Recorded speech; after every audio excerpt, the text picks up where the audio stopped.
रोज़ की तरह अनुलेखनी ब्लॉग में सबका हार्दिक स्वागत है। सबके मंगल भविष्य की कामना के साथ दोस्तों, आज प्रेरणादायक विचारों में नीति संगत विचारों के संबंध में हमारी नीति हमको जीवन में दोस्तों मानव जीवन को पूर्ण करने के लिए हमें अनेक प्रकार की नीतियों को अपनाने की ज़रूरत पड़ती है।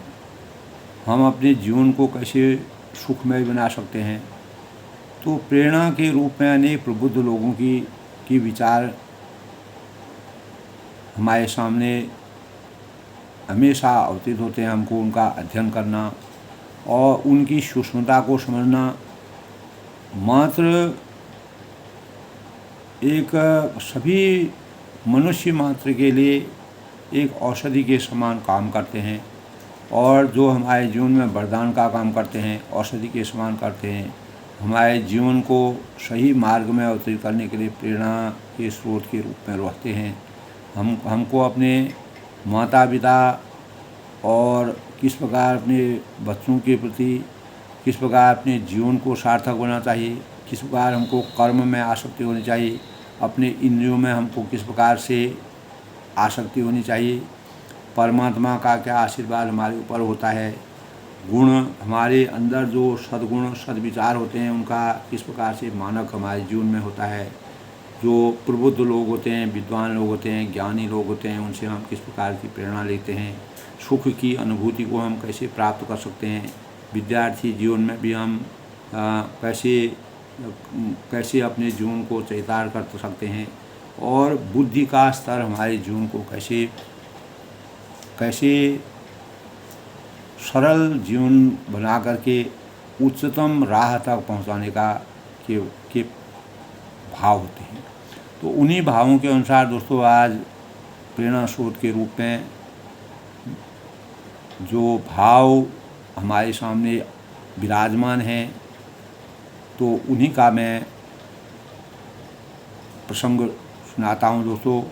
माता शत्रु पिता बैरी ये न बालो न पाठितो न शोभते सभा मध्ये हंस मध्ये बकुलता। माता शत्रु पिता बैरी ये न बालो न पाठितो न शोभते सभा मध्ये हंस मध्ये बकुलता। दोस्तों, यानी इस अगर हम श्लोक को अगर इसका सही ढंग से अगर अध्ययन करें, तो हमारे जो आज के परिवेश में भी अगर कोई व्यक्ति अगर अपने बच्चे को सही राह नहीं देते हैं, आज के प्रतिस्पर्धा के युग में अपार जनबल की वृद्धि के साथ साथ मानव जीवन का अस्तित्व को सजाने के लिए तो कहा है माता शत्रु पिता बैरी। आज के परिवेश में दोस्तों इन बातों का ध्यान रखना हमारे जीवन में और हमारे जो नवनिहाल हैं उनके लिए और प्रत्येक अभिभावक के मन बुद्धि के लिए बहुत आवश्यक है। माता शत्रु पिता बैरी, जो माता पिता अपने बच्चों को शिक्षा नहीं देते हैं, यानी बचपन से ही बुद्धि विद्या से हमारा विवेक पैदा होता है।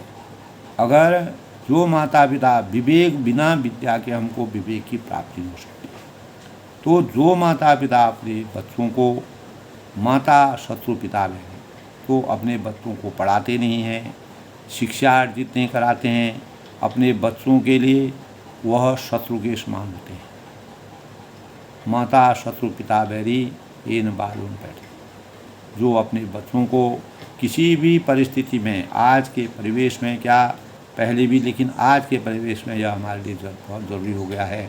तो होता क्या है दोस्तों, न शोभते सभा मध्ये हंस मध्ये बकुलता। यानी जो शत्रु हैं विद्वानों की सभा में, न शोभते सभा मध्ये, जो ज्ञानवान लोग होते हैं, वो बुद्धिजीवी लोग होते हैं, जो पढ़े लिखे लोग होते हैं, जिनको ज्ञान की प्राप्ति होती है, जिनके अभिभावकों ने अपने बच्चों को सुशील बनाया है, योग्य बनाया है, तो उनके सामने वह न शोभते सभा मध्ये। तो अनपढ़ व्यक्ति जो है कभी उनके उनके साथ सम्मान के स्तर पर नहीं आ सकता है। तो कहने का तात्पर्य यह है कि हमें अपने बच्चों को, प्रत्येक अभिभावक को किसी भी विषम परिस्थिति में, कठिनाइयों में, चुनौतियों में भी, आज की परिस्थिति में दोस्तों अनेक प्रकार के संसाधन हैं, उन संसाधनों को रखते हुए हमें प्रत्येक बच्चे को विद्या अर्जित करना प्रत्येक अभिभावक का जन्म सिद्ध अधिकार होना चाहिए। और वहाँ पर शोभा कैसे देते हैं, जो अनपढ़, जो पढ़े लिखे नहीं होते हैं, जो प्रबुद्ध लोग होते हैं, उनके सामने जैसे हंसों के बीच में बगुला चुपचाप बैठा रहता है।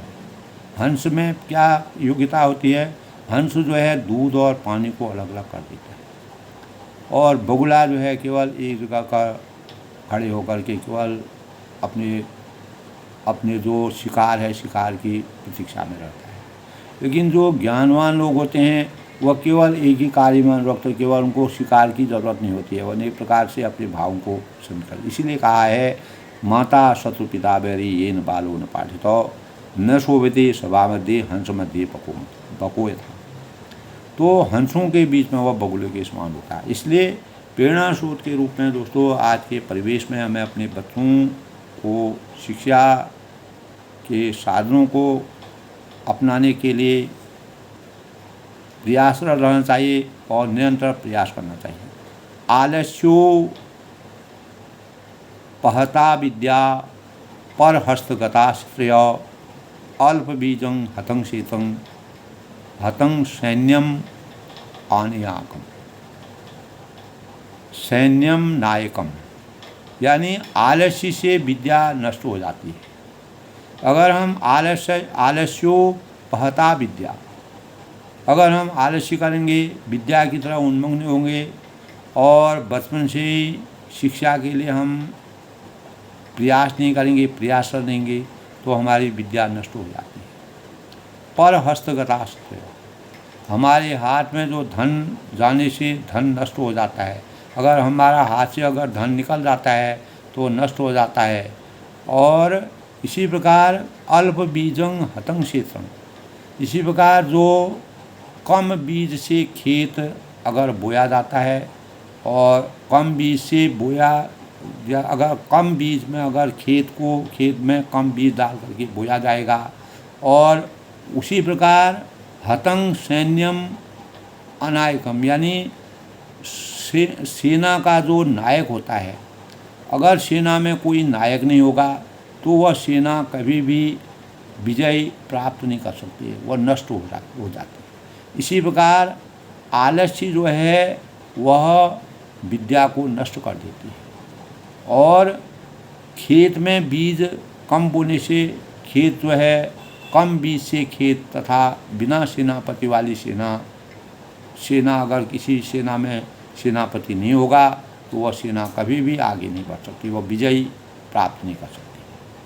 कहने का तात्पर्य यह है कि दोस्तों आलस्य हमारे जीवन का सबसे बड़ा अभिशाप है, और हमें किसी भी क्षेत्र में कार्य करने के लिए और अपने किसी भी क्षेत्र में अगर हम कार्य करते हैं तो एक प्रमुख और खेत होता है, खेत की जितनी क्षमता होती है उसके अनुसार हमको उसमें बीज डालना निहायत ज़रूरी है। उसी प्रकार हमारा सेना है, सेना में विजय हम तब प्राप्त कर सकते हैं जब हमारा सेना नायक प्रबुद्ध होगा, वह सेना को सही दिशा निर्देश देने में सक्षम होगा। इसी प्रकार दोस्तों अभ्यास बध्यते विद्यां कुलं शीलेन धारिते गुणेन ज्ञायते स्वार्थ कोपो नेत्रेण गम्यते, यानी जो हमारी अर्जित विद्या जो है, जो हम विद्या को ग्रहण करते हैं अभ्यास से, वह हमेशा सुरक्षित रखती है। सरस्वती भंडार की यही अपूर्व बात, यूँ यूँ खर्चे त्यों बढ़े बिन खर्चे भंडार, यानी अभ्यास वध्यते विद्या, अभ्यास करने से हम निरंतर अगर अभ्यास करते रहेंगे तो हमारी विद्या लगातार बढ़ते रहेंगे। और वह सुरक्षित रहेगी, उसको किसी प्रकार की परेशानी नहीं होगी, उसमें किसी प्रकार के अवरोध नहीं आएंगे।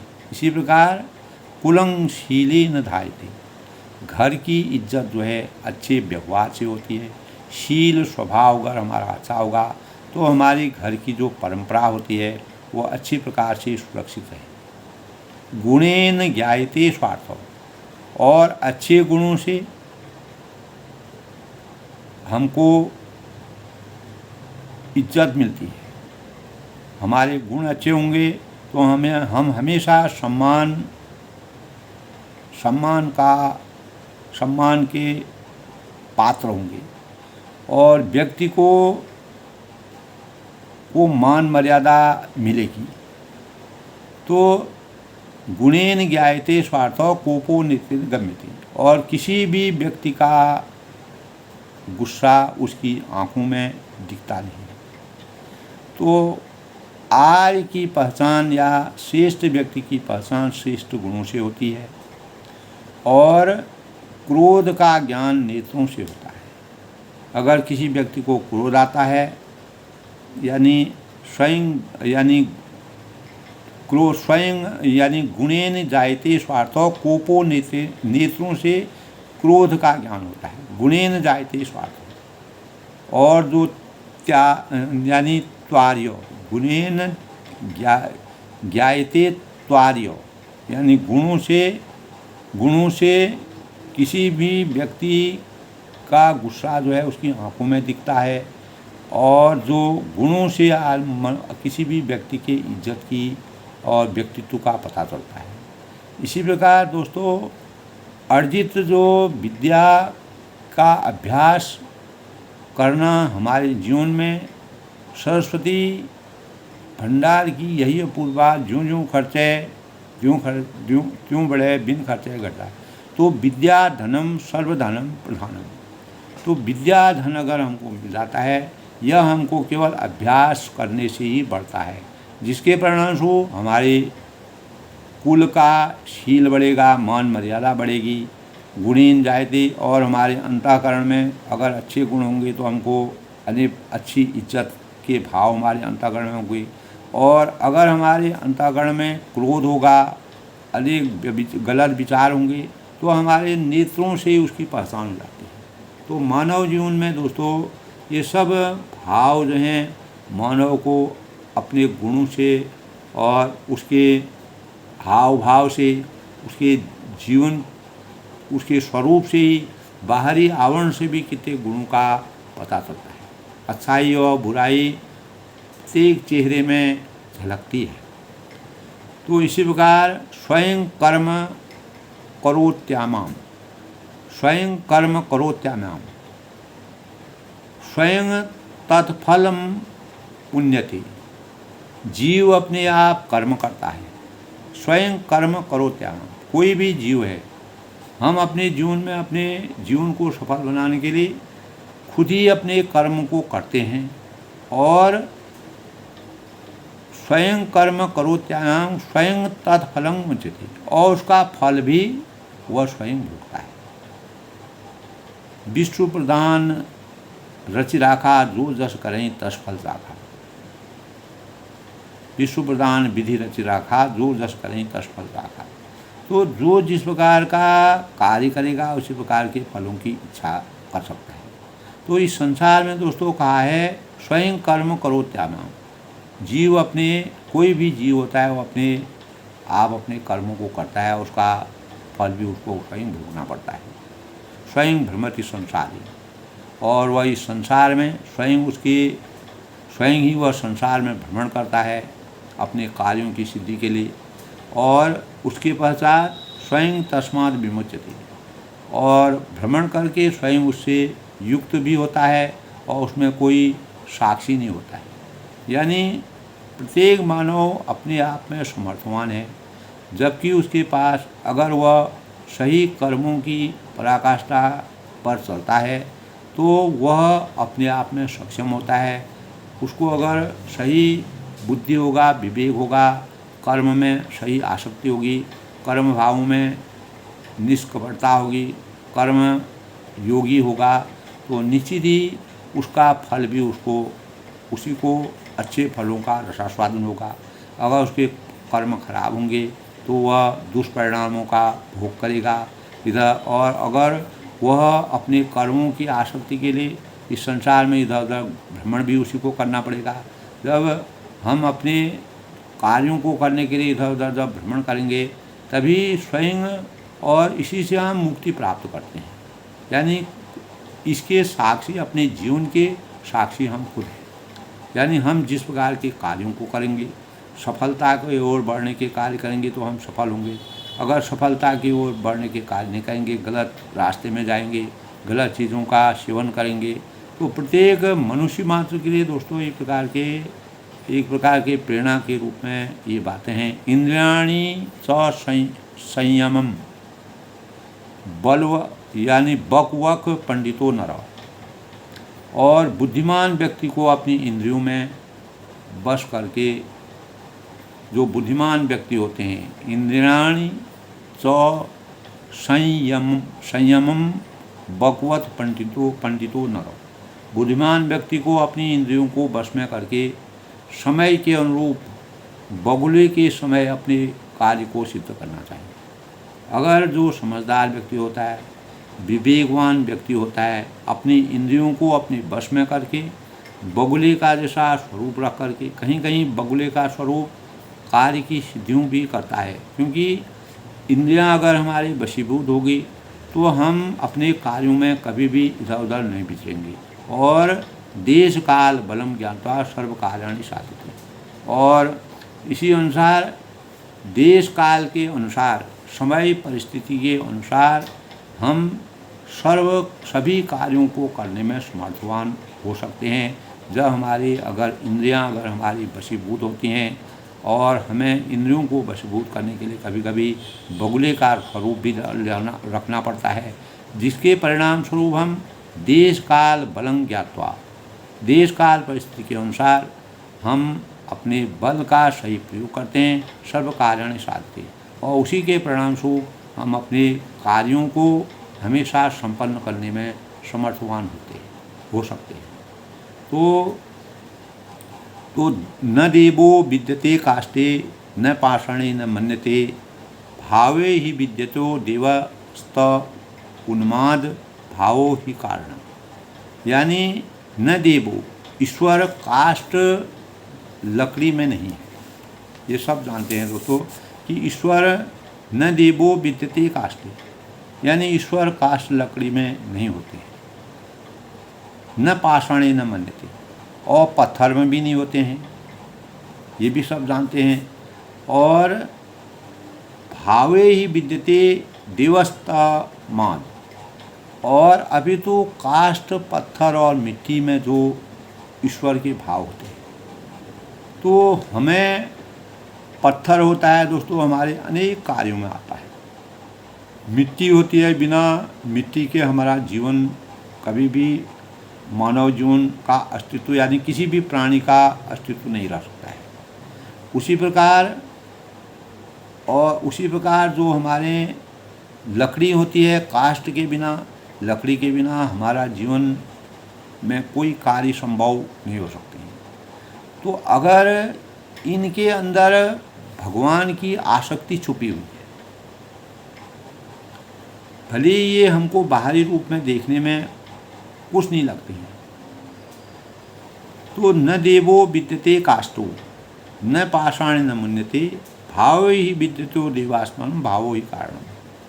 यानी ईश्वर काष्ठ लकड़ी में नहीं है, पत्थर में नहीं है, मिट्टी में नहीं है, ये सब जानते हैं। लेकिन काष्ठ, पत्थर और मिट्टी में जो ईश्वर के भाव छुपे हुए हैं, उस भाव में ही ईश्वर है। तो भाव के कारण ही परमात्मा सर्वत्र विराजमान है, व्याप्त हैं। और अतः ईश्वर के विषय की भावना, यानी जो हमारे ईश्वर के जो भाव हैं वो हमारे अंतरंग में हैं, तो हमें ईश्वर की प्राप्ति स्वयं हो जाती है। इसीलिए दोस्तों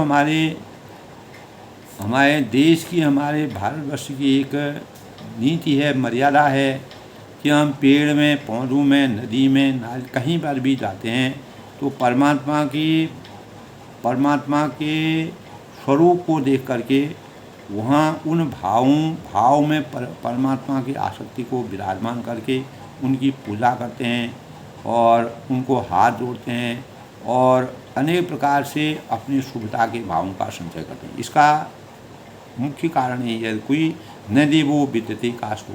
ये सब जानते हैं कि लकड़ी में भगवान नहीं होते हैं, पत्थर में भगवान नहीं होते हैं, मिट्टी में भगवान नहीं होते हैं, लेकिन हमारे भाव है। भगवान भाव के भूखे हैं। जहाँ पर हमको भगवान की आसक्ति होती है वहीं पर हमारा जीवन सार्थक हो जाता है। अतः ईश्वर के विषय की भावना ही ईश्वर के विषय में अगर हम कहीं पर भी उनके भावों की अभिव्यक्ति करते हैं तो हमको उनके दर्शन हो जाते हैं। तो गुणो भूषति रूपं शीलं भूषति कुलम। और इस प्रकार दोस्तों गुण से ही रूप की शोभा होती है। अगर हमारे अंदर के गुण सही होंगे, हमारे में मानवता होगी, सद्विचार होंगे, अच्छे भावों का सृजन होगा, तो तभी कहा है गुणो भूषति रूपं शीलं भूषति कुलम। और जो कुल होता है, लोग कहते हैं बड़ी जाति का है, छोटी जाति का है, ये ऐसा है वैसा है, ऐसा कुछ नहीं है। अगर उसके कुल की शोभा तभी होती है जब उसमें गुण विद्यमान होते हैं। उसमें अगर संपूर्ण गुण हैं, वह कहीं पर भी है, केवट थे, अहिल्या थी और सबरी थी, वह दोस्तों उनके अंतःकरण में किस प्रकार के गुण और जटायु थे। तो रामचरितमानस में दोस्तों इन प्रकार के अनेक प्रकार के इस प्रकार के गुणी लोग जो हमें प्रेरणा के रूप में अपने जीवन के बारे में, उनके जीवन का हम अगर अध्ययन करते हैं तो अनेक प्रकार के इस प्रकार के जो परमात्मा की भक्ति में लीन थे। तो गुण से ही रूप की शोभा होती है और शील होने से ही कुल का अलंकार होता है, कुल का अलंकरण होता है। तो गुणो भूषते रूपं शीलं भूषते कुलम। कुल की शोभा जो है शील स्वभाव से होती है, अच्छे स्वभाव से होती है। सिद्धिं भूषते विद्या। और सिद्धि प्राप्ति करने के लिए सिद्धि जो है वह विद्या की शोभा को बढ़ाता है। अगर हमारे अंदर विद्या होगी, बुद्धि होगी, विवेक होगा, हम प्रबुद्ध बुद्धि के होंगे, विलक्षण प्रतिभा के होंगे, तो हमारे अंदर अपने आप ही हमारी शोभा, अगर हम कितने भी यानी काले होंगे या कुरूप होंगे, लेकिन हमारे अंदर अगर विद्या होगी तो वही हमारा सबसे बड़ा आभूषण होगा, वही हमारा सबसे बड़ा आभूषण होगा। तो विद्याया सबते सर्व विद्या सर्वत्र बुध्यते। तो जो विद्या सिद्धि प्राप्ति होने पर ही विद्या की शोभा होती है और सदुपयोग ही धन की शोभा होती है। अगर धन का हम सदुपयोग करते हैं तो सिद्धिं भूषते विद्यां भोगो भूषते धन। अगर हमारे पास अपार धन है, कि राशि हमारे पास है, गोधन, गजधन, बाजधन और रतन धन खान, जब आवे संतोष धन, सब धन दूरी समान। इसी प्रकार कहा है दोस्तों कि जो विद्वान यानी जो सुखार्जन, इस प्रकार कहा है कि विद्वान व्यक्ति जो गुणो भूषते रूपम, गुण से रूप की शोभा होती है और शील, कुल की शोभा शील से होती है, स्वभाव से होती है, अच्छे चरित्र से होती है। सिद्धिं भूषते विद्या, और विद्या की शोभा सिद्धि जब हमको अपार ज्ञान की प्राप्ति होती है। भोगो भूषते धनम, और धन की शोभा उसका सही सदुपयोग करने से, सही मार्ग में धन का प्रयोग करने से और उसका भोग करने से और उसका दान पुण्य करने से। सही मार्ग में धन की 3 गतियाँ होती हैं, दान, भोग और नाश। तो अगर किसी धन का अगर दान नहीं किया जाता है और उसका भोग नहीं किया जाता है, अपार धन है, उसका न दान हो रहा है न भोग हो रहा है, वह एक ही जगह इकट्ठा रहता है, अंधोगता आदमी इस दुनिया छोड़ के चला जाता है और वह समाप्त मिट्टी में चला जाता है। कितने लोग उसको छीन बटोर करके ले जाते हैं, उस धन को कमाने से कोई फायदा नहीं। इसीलिए कहा है दोस्तों, गुणो भूषते रूपं शीलं भूषते कुलम, सिद्धिं भूषते विद्यां भोगो भूषते धन। इसीलिए जो धन अर्जित किया है उसका सदुपयोग करना चाहिए, उसका अपने जीवन में करना चाहिए, उसका दान करना चाहेगा, अधिक है तो दान करो, पुण्य करो। और जो ज़रूरतमंद लोग हैं उनको देना चाहिए। उनको देने से मान सम्मान बढ़ता है। जो खाते पीते लोग हैं उनको देने से कोई फ़ायदा नहीं है।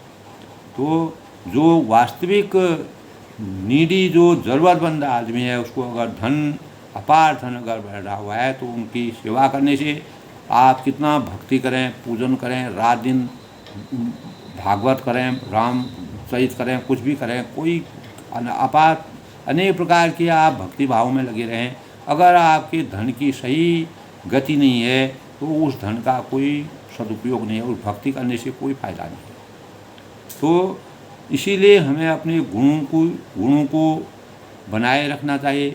अपने स्वभाव में अपने कुल की मर्यादा को बनाना चाहिए, जिस प्रकार मर्यादा पुरुषोत्तम भगवान रामचंद्र ने रघुवंशी की कुल की मर्यादा को कभी भी लांछित नहीं होने दिया और हमेशा संकल्पों के अनुसार, मर्यादा के अनुसार अपने गुण को चरितार्थ किया। सिद्धि, और जब तक हमको सिद्धि प्राप्ति नहीं होगी, यानी हमारे अच्छे गुण अगर विद्या से हम संपन्न होंगे तो हमको सिद्धि की प्राप्ति होगी। और अगर हमारे पास धन है, कुछ भी धन है, अगर हम उनका सही ढंग से सदुपयोग नहीं करते हैं तो उस धन की कोई मान मर्यादा नहीं है। जैसे कि मैंने बताया दोस्तों, धन की 3 गति होती है। पहला होता है भोग, दान और भोग। अगर किसी धन का दान भी नहीं है, उसका सही ढंग से प्रयोग भी नहीं किया जाता, उसको भोग भी नहीं किया जाता है, अंतोगता उस धन की कोई गति नहीं होती है, उस धन का दुरुपयोग होता है। ये हमारे जीवन का सबसे बड़ा रहस्य है। तो इसी प्रकार दोस्तों धन की गति के बारे में बताया। और विद्वान प्रशस्यते लोके, विद्वान प्रशस्ते लोको विद्वान गच्छति गौरवम्, और विद्या लभते सर्व विद्या सर्वत्र पूज्यते। तो दोस्तों जो विद्वान व्यक्ति होते हैं, विद्वान प्रशस्ते लोको, तो जो विद्वान लोग होते हैं, जो ज्ञान से परिपूर्ण होते हैं, उन व्यक्तियों की संसार में खूब प्रशंसा होती है। और विद्वान गच्छति गौरवम, और साथ ही जो विद्वान लोग होते हैं उनको गौरव की प्राप्ति होती है। स्वाभाविक है दोस्तों, जो ज्ञान के पिपासु होते हैं, महान होते हैं, और ज्ञान को अर्जित करने के उनको अनेक प्रकार की परेशानियों से वह जूझ करके अपने ज्ञान को बढ़ाते हैं। तो जो विद्वान लोग होते हैं, जो ज्ञानी लोग होते हैं, वह संसार में खूब प्रशंसा के पात्र व स्वयं बन जाते हैं, क्योंकि हर एक मानव, हर एक व्यक्ति उनसे लाभान्वित होता है। तो साथ ही जो विद्वान लोग होते हैं वो गौरव के पात्र होते हैं। विद्वान गच्छति गौरवम विद्या लभते सर्व विद्या सर्व पूज्यते, और विद्या से ही दोस्तों सब कुछ मिलता है। इसीलिए मैंने कहा माता शत्रु पिता बैरी येन बालो न पाठित। इसलिए विद्या की प्राप्ति करना, जो भी अनपढ़ हैं, अशिक्षित हैं, जो उनके आसपास रहते हैं, उनको, हर एक मानव को आज के परिवेश में विद्या अर्जन करने के लिए प्रेरणा देनी चाहिए, हर एक व्यक्ति को बताना चाहिए। तो दोस्तों विद्वान व्यक्तियों की संसार में विद्वान प्रशस्ति लोको विद्वान गच्छति गौरवम्, तो विद्वान व्यक्तियों की संसार में खूब प्रशंसा होती है, उनको गौरव की प्राप्ति होती है। और विद्या से ही, और विद्या लभते सर्व विद्या सर्वत्र पूज्यते, विद्या से ही सब कुछ मिलता है। इस संसार में विद्या एक ऐसा धन है जिससे हमको सब कुछ प्राप्त हो जाता है। अगर हमारे पास बिल्कुल भी धन नहीं है, हमारा मान लो हम कहीं यात्रा में जा रहे हैं, हमारे पास कुछ भी नहीं है और हम कहीं परेशान हैं, तो कहीं ना कहीं हमारा अपना विद्या विवेक अगर काम करेगा तो हम वहीं पर धन की प्राप्ति कर लेंगे।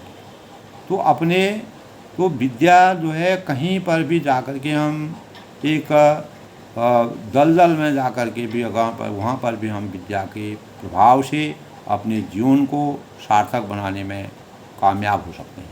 तो इसीलिए दोस्तों हमारे शास्त्रों में, हमारे विधाओं में इस प्रकार की चीज़ें छुपी हुई हैं जो हमारे जीवन को प्रेरणा के स्रोत के रूप में अवतरित करने के भावों का संचार करती है।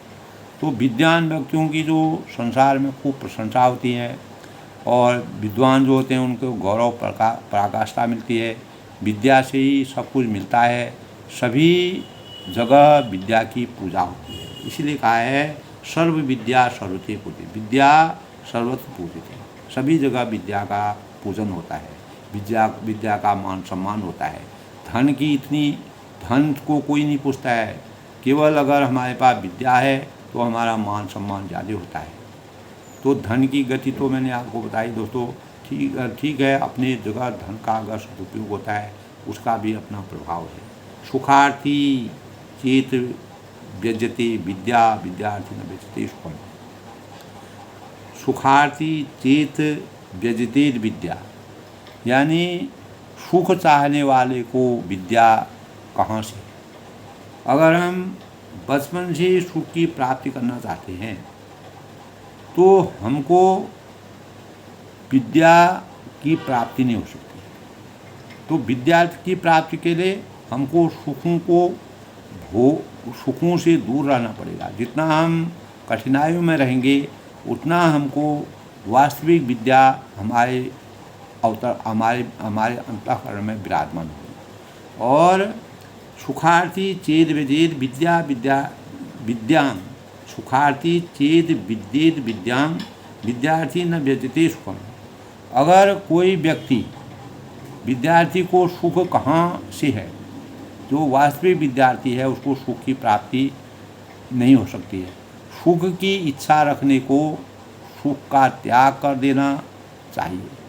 जो भी लोग इस संख्या सुखार्थिनों कुतो विद्यार्थी सुखम, जो यानी जो विद्यार्थी स व्यजते सुखम, जो विद्यार्थी अपने जीवन में सुख की अनुभूति से दूर रहेगा और वह अपने जीवन को विद्या को अर्जित करने के त्याग की भावनाओं को समर्पित करेगा।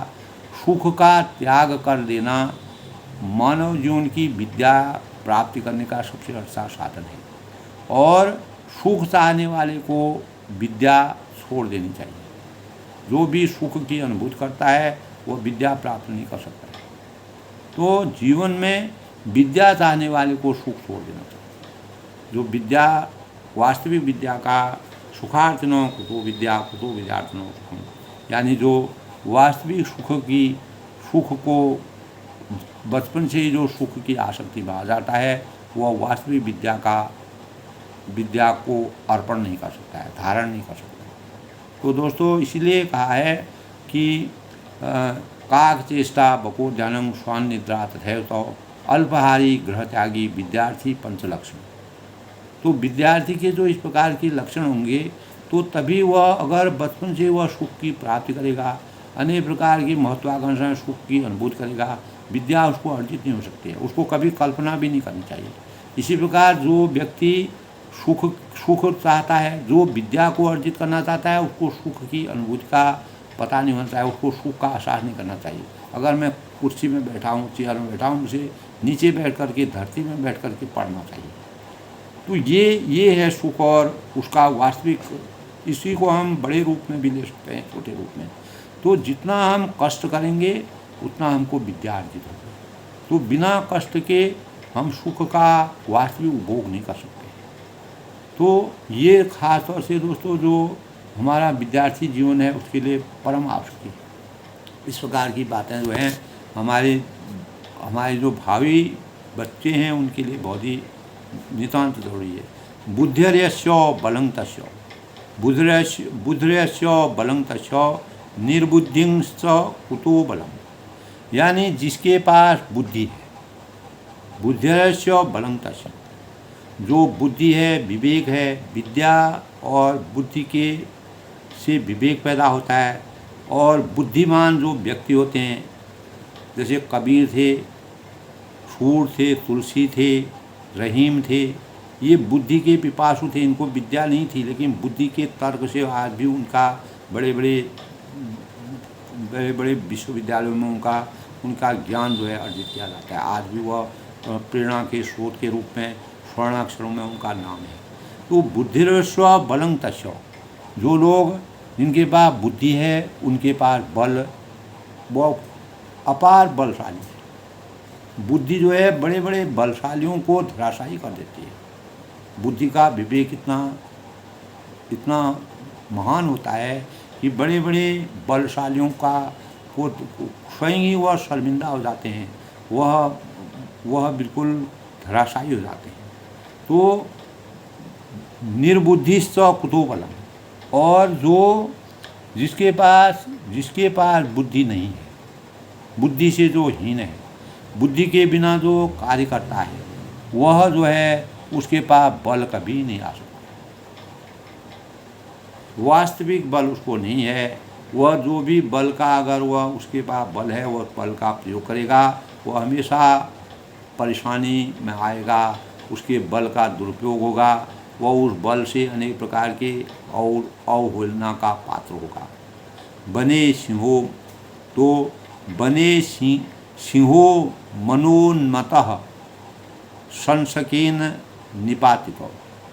जिस प्रकार वन में जो शेर होता है वह संसकेन निपातितो, तो अर्थात समझदारी नहीं, उसके पास बल कहाँ से है।